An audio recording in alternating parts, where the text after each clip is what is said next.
guys. We're into November here, just weekend before Thanksgiving, and it's getting cold outside right now. It's about, well, it's in the mid-20s and windy, and winter's coming on. And so what I wanted to do today was just clean up my waste oil heater here. So I thought I'd do a little video, show you how I pull the burner out. I want to check the chimney and see how that looks, if I need to clean that or not. Pull my air line and my oil line out and see how things are looking in there, clean everything up and get it ready to run. So I'm going to pull this burner out here. Let me zoom in a little bit.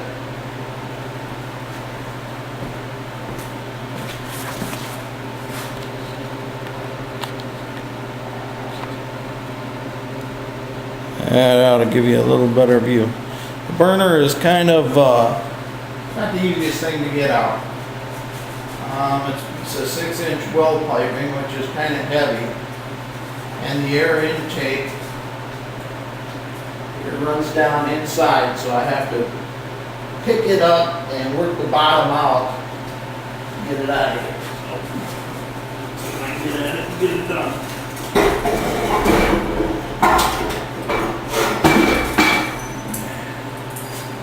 Not as bad as I thought it would be. I don't know if you can see that or not, but it is very dirty inside. I clean this thing out maybe twice a season. I know I got some maintenance work to do in here, and I will show you what that's all about in a bit. Let me readjust again. It's hard to do this with one person, but I'm going to do the best I can. And now my vise is in the way.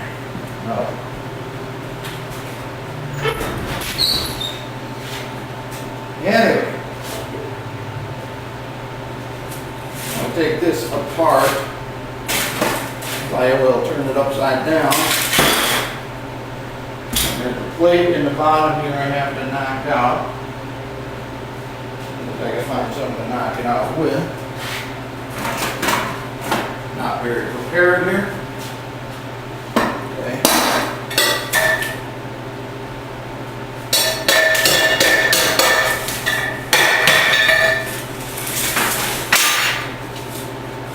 Oh, fairly easy. A lot of stuff in there. Most of that soot and stuff is from when I fire it up. I use rags, soap and kerosene to light it, and so that's what most of that is. This stand, this is the plate that was in the bottom of there. My oil drips down on top of this fender washer and on this bolt, and as you can see, this bolt is pretty fairly worn. So that's one of the things I need to pull off of there and redo. So I'm going to do that. I'm not going to bore you with the whole cleaning process here, but I'll get that done and show you after it's clean. Let's see. I'm going to shut it off for just a minute, so bear with me while I get ready for the next step.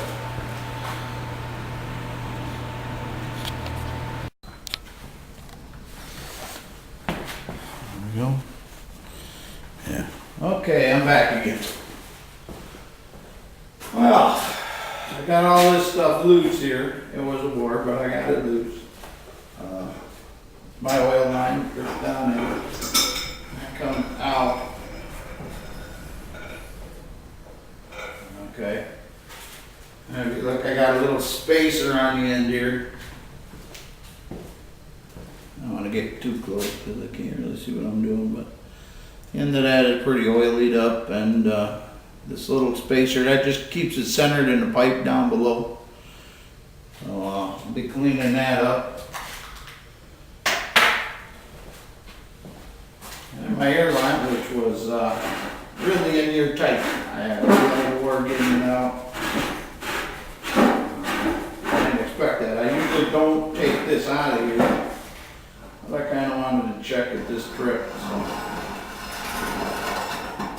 I usually just clean it from the bottom. I get some buildup on the bottom here. And most of the time I just go in there and I clean it out the best I can, or I go through the top. But decided to pull it out this time. Okay. That's that. I'm going to clean this stuff up right now. I'm not going to bore you with that. Fix my stand up here, and I'll be back after that.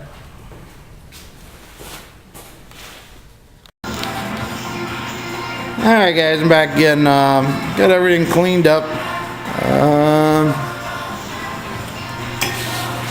Let me see. You can see there's the old stem I had on. Of course, I got this one upside down right now. It's at like this, whoop, like that. And as you can see, that bowl was pretty well burned away, eroded away, whatever. Had a nut on there. I thought I could just unscrew it, but that didn't happen, so I ended up putting a whole new bolt, not the whole shit on there. And I found a washer. I was changing shocks out excuse me, in my truck a few weeks ago, and I found a washer from that that's kind of cupped, so I figured I'm going to add that to the top of there, see if that'll hold the oil, and might make a difference, might not. But it's all cleaned up. The inside of the burner is not perfectly clean, but it's clean enough. It's good for a few months of running again. And the stand, this thing just drops down in that burner.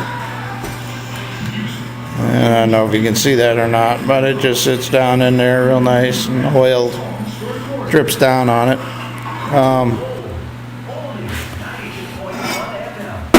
And I got my air intake. Had that all cleaned up. It was kind of gunked up inside a little bit. I cleaned that out. And my oil line, which drops down into the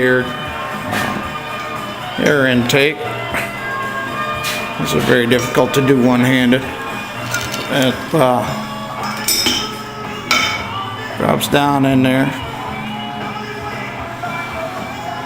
And I replaced my little plastic line here. The other one was kind of yellowed and getting nasty, so I replaced that. So, should be good to go now for a while again. I'm going to shut you off. I'm going to put this thing back together, and we'll be back in a little bit. Okay guys, I'm losing my battery. I'm going to just tape putting this back together again real quick.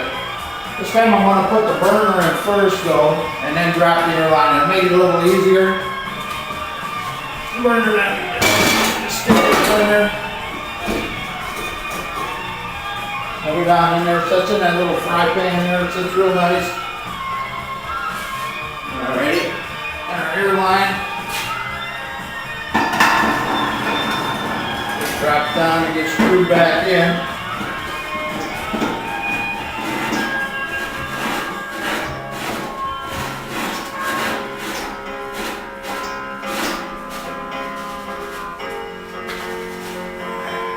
Plus leak, and our fuel line that just slid back on here, and I'll tighten up the clamps on that. As you know, this was a forced draft unit, and I was using a hair dryer to create the forced draft. Well, this kind of fell in there. As you can see, this rubber coupling kind of took a beating. I need to get a new one of them, and actually I'm looking at a different fan to use on here also.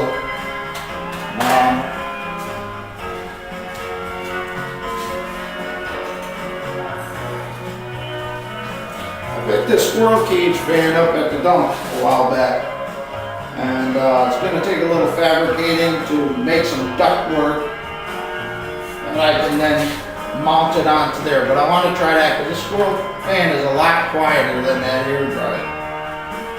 Running that hair dryer after a while, you'll kind of get used to it. And being I'm not usually running it wide open, you know, it's not as bad, but it's background noise, and it's kind of a pain. But this one, this Little blower runs a little quieter, and I want to see if I can make up some ductwork for that. I guess that's about it for today. Y'all are doing well.